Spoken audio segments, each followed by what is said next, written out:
Good morning and welcome.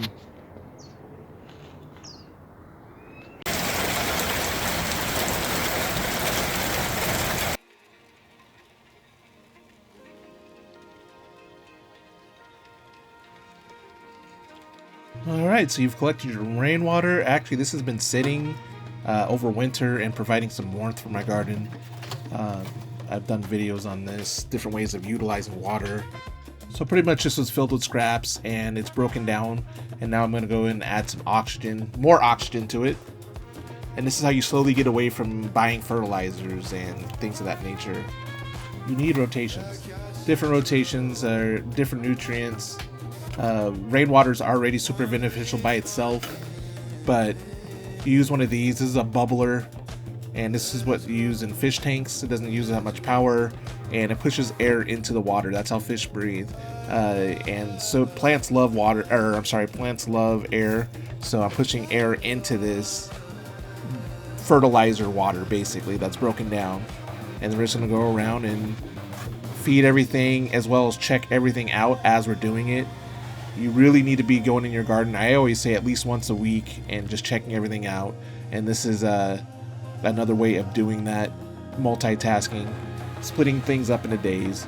Fertilizer isn't just the only thing that your plants need. They need micronutrients, they need, copper, zinc, and all these sort of things that fertilizers don't just give you. So plants store up nutrients and energy, right? So what you kind of do, you're putting that back into the garden. You're carrying a rotation. Feeding your garden is more than just simply fertilizing. While things are flowering and fruiting, you really want to get them hit with nutrients as well. It's all a game of energy. So let's get things watered in and get things inspected and see what's going on in the garden.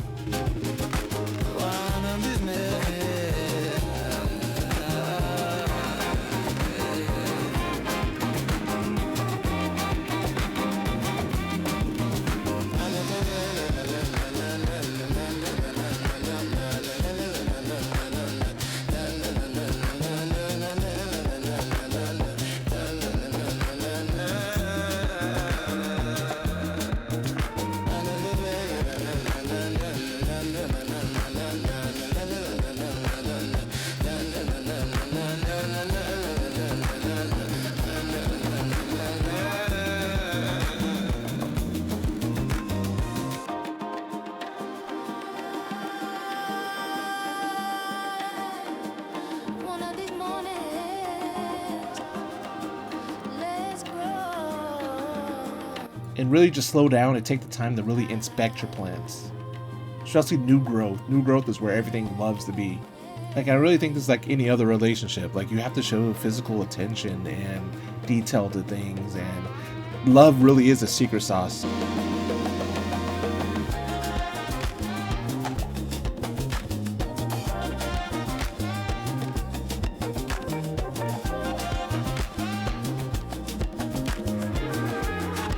Looking for any diseases, discoloration, mites, anything that's parasitic. Filling the leaves, looking above and below, looking for any eggs, worms, any leaf miners, aphids. If I'm starting to see anything come about, I'm going to go through and take care of that as I go. I just did a video on this on my other citrus, and you really want to look at that new growth. That's what's really going to get attacked. Look at all this. And I want to make sure that the colors are correctly. New leaves come in when it gets hotter outside. Use solar panels. The solar panels will be smaller versus those big ones. So a lot of times leaves will get rid of the old, come in with the new. Peaches are coming in nicely. I just want to inspect these, make sure that there's nothing weird happening on the peaches, things burrowing into the peaches. I don't want any worms when I'm eating anything. I'm looking at all this new growth. Just really inspect everything on every tree that you have. This is why it can get kind of overwhelming when you have too many things. You want to be able to balance. Because really, you have to take care of your stuff, you guys. You take care of your stuff, it'll take care of you. And you really have to have time to be able to slow down and look at stuff and inspect. And this tree is looking fantastic. These fruits will grow. I want to thin on peach trees. I don't want a lot of fruit on multiple fruit on branches. You want quality, not quantity, and these things will fruit till they die. So this is a plant that really needs a fruit. Like, look at this. You don't want to have 5, 6, 7 fruit clustered together. You really want them spaced out.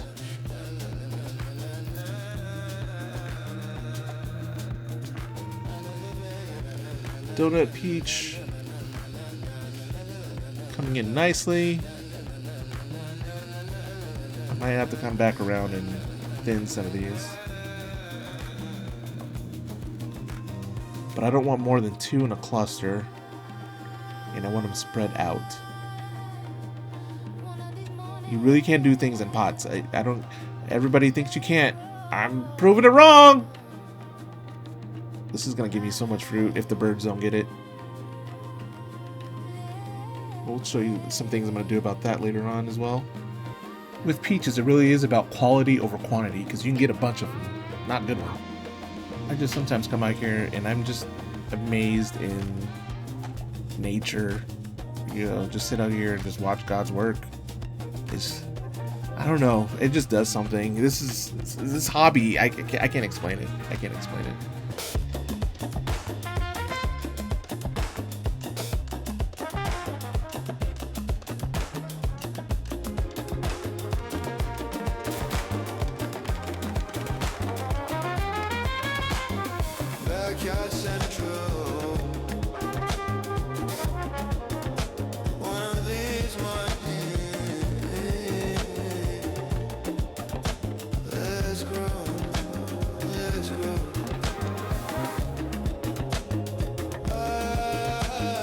So what I'm also doing is giving a round of pond water as well. I'll kind of turn off my irrigation and have a day of just watering by hand. Irrigation is beneficial, but you really got to do things manually sometimes. And what this again does, it's about different types of nutrients that I'm putting into my soil. This is also agitating the top layer of soil for those fertilizers that are already on here.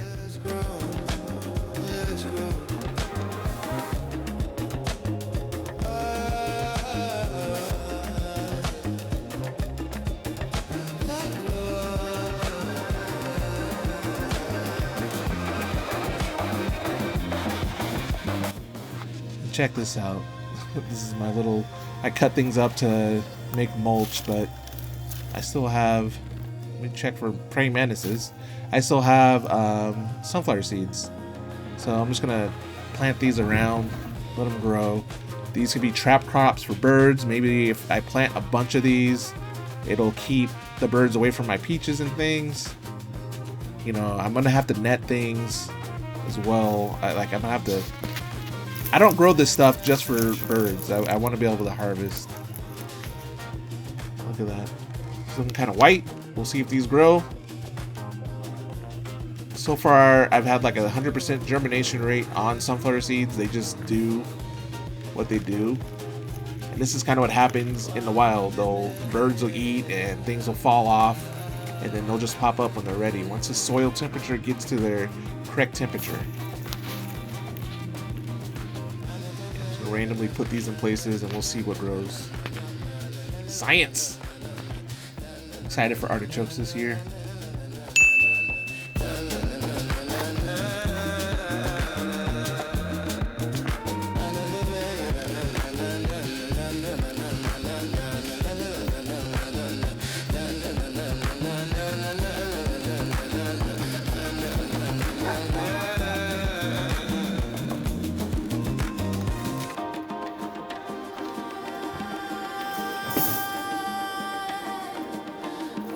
And that's about it. I mean, it's all about oxygen. Plants love oxygen. Like, you can grow so many things in hydroponics. That's how hydroponics does it. It's oxygen and it's nutrients, and that's all there is to it.